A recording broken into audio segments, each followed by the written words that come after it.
gotta stop thinking me as just another pretty face.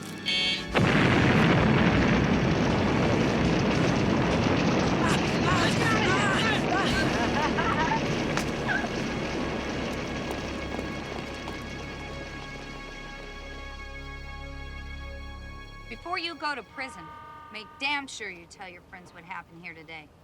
And the next time you try and smuggle China White through our territory, you get that bomb up your ass. Well, And I'm Mike. it's First Watch, the show that's part review, part reaction, back with another Andy Sidaris classic, a trashterpiece. Trashterpiece? Trash masterpiece? Would it be a trash-stir-piece or a trashterpiece? Whatever it is, it's awesome. Trash-stir-piece. There's an extra S in there, right? Yeah, it's difficult to say. Yeah. It's amazing, whatever it is. It's so Savage Beach is the name of the film, and this is the fourth movie in the BBB Bombs Bullets Babe series. It comes after Picasso Trigger, and it's the interconnected Andy Sidaris universe. Mm-hmm. Donna Spear and Hope Marie Carlton are both in this one yet again. They play the leads, and this one is a really interesting movie. And it's the last one, Picasso Trigger. If you saw our kind of review / reaction to that, we talk about how it brings in like the Scarface kind of thing, like the '80s James Bond movies. So each one of these films kind of like mutates its form and its tone to incorporate different elements of what was big at the time, right? Yeah. And this one has a lot of stuff about Japan, Japanese history, ninjas, which was obviously big in the 80s, Karate Kid and like American Ninja and all those movies, and the huge impact that Japan was having obviously on the global economy. You had stuff like Rising Sun, the Michael Crichton book, Black Rain. It has with a lot Michael of Douglas. varying There's a lot of history, little like World plots War in this II as well. in it. There's Yeah. like different people come from different angles, and there's like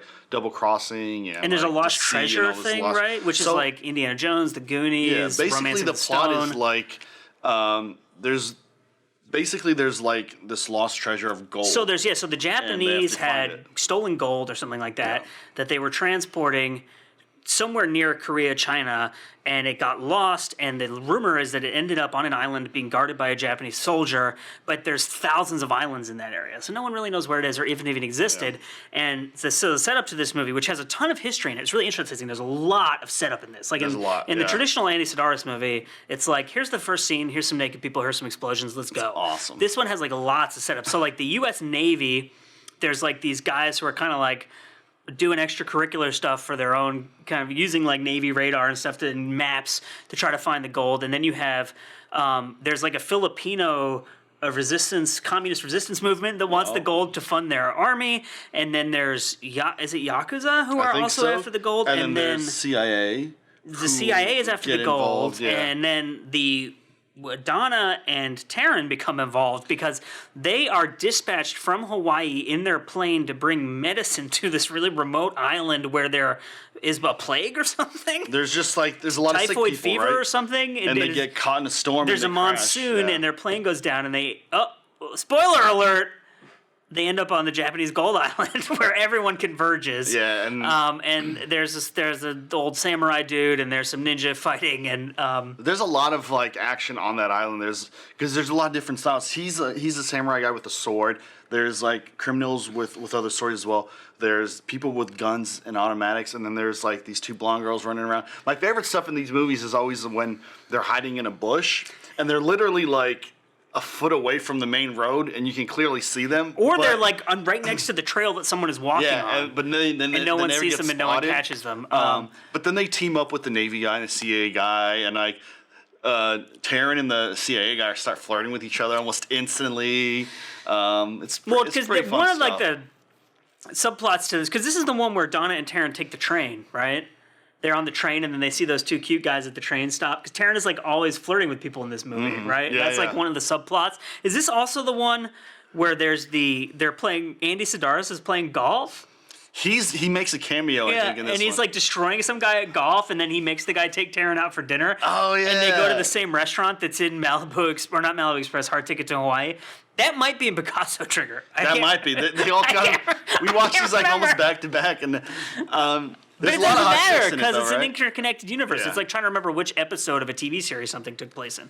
But I mean, it's really fun. Like It's different. It's it was different fun than to his see the films, James yeah. Bond and Scarface influence in Picasso Trigger. It's fun to all of a sudden be like, oh shit, there's ninjas in this world Mm-hmm. and corrupt Navy officials, and there's lots of fun, weird And dying. you don't know about the CIA guy because at the beginning, spoiler, you think he kills someone to take his spot, but he doesn't. Yeah, there's some intrigue you know? about like this. Is the CIA What- guy a rogue agent? Is he or a is he- bad guy? yeah. Is he a good CIA guy actually still working for the government? It's unclear. And I love at the end, like, we recovered so and so amount of gold, but there's like 800 pieces of gold missing, and Taryn's like, yeah, I took it. And it's not like she took one gold bar worth 10 grand. She took probably like dozens of millions of dollars worth of Well- gold, and the guy's like, whatever, it doesn't matter. Well, and she's a government agent, Yeah, and and- she's telling other government agents that this is what she's High-ranking done. ones too. Well, there's the scene where when they first go to the island and they dig up a crate of gold, and it's like the size of a cigar box. It's like 3 bars. And of you're gold. like, wait a minute, what the fuck? Like, all these people are converging on this island in the middle of nowhere, killing each other. Like, how is that going to fund a Filipino resistance army? But then you find out that happens in that movie, too, There's yeah. other crates hidden. Yeah, and there's more. there's a lot flashbacks of gold. to harakiri happening during seppuku during World War II, and pretty cool. it's madness. It's awesome. It's a bloody movie. It's a fun movie. There's a surprisingly good deal of violence. in There's it. less gratuitous nudity in this There's one. a lot less. But yeah, they it's still disappointing. managed to be like, oh, while we're flying this airplane, Taryn needs to change Well, her they're shirt. wet. They were wet because they got caught in the storm. So they're on the plane and they're just flying and they gotta change their clothes. It makes perfect sense to me. Simple as that. I mean, yeah, simple as that. Just gotta get changed, and I like it because it's a nice close up too, like the side little close up. Side little close up. But I will say, Spoken like a true creep. I will say you are right. There is a lot less. This one is heavier on the action than it is on the scenes, Well, and right? this one is really heavy on like the historical entry, like all of the. There's like three a- movies worth of shit that happened in order for this movie to happen, and they're trying to explain it all. There's a lot of and flashbacks. there's a lot of talking like, about what happened in World War II, and then there's like a connection between like this Japanese soldier and like Taryn's grandparent. I So he think, or something like recognizes that. the Japanese guy, who at this point would be probably like in his 60s or 70s. 67, Yeah. something like that, yeah. He recognizes Taryn by her eyes. And he's Which like, is like, he makes a connection to, he somehow knew. And so Jim is loving it. Look at him. So he loves he has to save her because he and his He compatriots feels bad murdered about the what happened to her grandfather. unarmed soldiers, and that's where Yeah. all that hard. What do you think, Jim? You excited for this one? Yeah, I think so.